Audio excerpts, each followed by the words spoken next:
In this class, let us understand the fundamental concepts of area. So before starting the questions and answers, you have to be aware about the fundamental concept. So fundamental concept, result on triangles. Sum of the angle of a triangle is 180 degree. And the second one, the sum of any two sides of a triangle is greater than the third side. Then third one, Pythagoras theorem.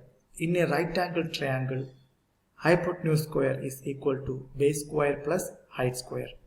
And fourth one, the line joining the midpoint of a side of a triangle to the opposite vertex is called the median.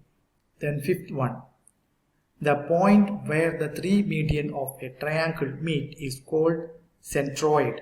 The centroid divides each of the median in the ratio of 2:1. Then sixth one, in an isosceles triangle, the altitude from the vertex bisects the base. Then the seventh one, the median of a triangle divides it into two triangles of the same area. So this you have to learn. This is very important for before starting the questions. So thank you.